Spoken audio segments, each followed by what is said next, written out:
ब्रज 84 कोस परिक्रमा का ये पड़ाव अब नंदगांव पहुंचा है। नंदगांव मतलब नंद बाबा का गांव। साधना करना कोई जोड़ घटाने का गणित नहीं है। ये तो एक पेड़ की तरह धीमे धीमे पकने की प्रक्रिया है। जैसे पेड़ का बीज अपने रस के साथ कोई जबरदस्ती नहीं करता है, बल्कि वो बसंत की आंधियों में भी इस बात से बेपरवाह होकर कि शायद ग्रीष्म ऋतु कभी आए ही ना, अचल खड़ा रहता है। जो आप सोचते हैं वही आप हो जाते हैं। पूरी परिक्रमा में कन्हैया के ब्रज की रज के हर कण को जीवंतता से मैं आत्मसात कर रही हूँ। आने वाले स्थान पर पड़ाव करने के पहले उस स्थान को मेरी कल्पना अब जागृत करने लगी है। ऐसा लगता है जैसे बरसाने जाते ही राधा मिलेंगी, नंदगांव में नंद बाबा होंगे। बरसाने से नंदगांव तक के मार्ग में सिर्फ कन्हैया के पिता नंद बाबा को ही सोचती रही कि कैसी धन्य आत्मा होगी जिसे कन्हैया के पिता होने का गौरव मिला। ये सोचते सोचते ही नंदगांव में प्रवेश किया। निष्कर्ष ये निकला कि गांव में प्रवेश करते ही नंद बाबा स्वरूप एक व्यक्तित्व ने मुझे बोला, राधे कृष्ण। फिर ले जाके मुझे तुलसी पूजन करवाया और अपना आशीर्वाद दिया। कन्हैया की ऐसी बहुत सी लीलाएं हैं जो अनवरत चल रही हैं, क्योंकि वो खुद में ही एक लीला है।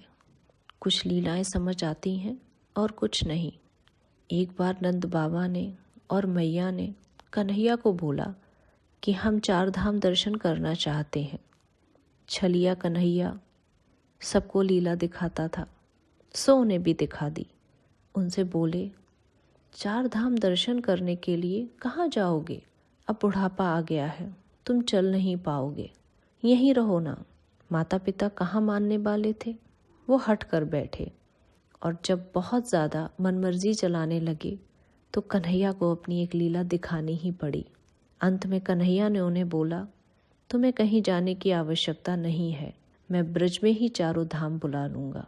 फिर कन्हैया ने वहाँ हर की पैड़ी, हरिद्वार, लक्ष्मण झूला, गंगोत्री, जमुनोत्री, केदारनाथ, बद्रीनाथ सब कुछ वहाँ बना दिया।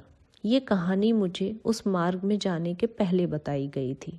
मैं ऐसे सोचने लगी कि ऐसे कैसे लीलाओं से कोई स्थान बनते होंगे।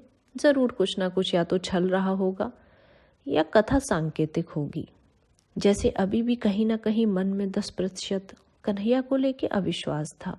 लेकिन जब मैं वहाँ पहुँची और मैंने गंगोत्री जमुनोत्री के मंदिर के दर्शन किए तो मैं अद्भुत तरीके से अचरज में थी कि ये हो कैसे सकता है, क्योंकि व्यक्तिगत तौर पे मैं गंगोत्री जमुनोत्री जा चुकी हूँ और मैंने देखा मंदिर के ठीक पीछे की पहाड़ी बिल्कुल वैसी है जैसे गंगोत्री में है, जैसे जमुनोत्री में है। चारों तरफ फैली सड़कें और सूखे के बीच आखिर जमुनोत्री और गंगोत्री में ही पहाड़ी कहाँ से आ गई, ये सोचने का विषय है। और उस 10% अविश्वास ने मेरे मन में जो घर बनाया था, विश्वास ने उस पर एक तमाचा मारा और ये समझाया कि श्रद्धा में कभी तर्क नहीं होता। आप सब में से जिसको भी समय मिले, अगर वो पूरी 84 कोस परिक्रमा ना भी कर पाए तो उस गंगोत्री जमुनोत्री के दर्शन करके ज़रूर आइएगा, क्योंकि ये एक साक्षात लीला है कन्हैया की जो आपको आज भी दिख जाएगी। चारों तरफ वही पहाड़, वही हरियाली, वही ऊंचाई, वही गहराई, कुछ भी तो अलग नहीं। राधे कृष्ण।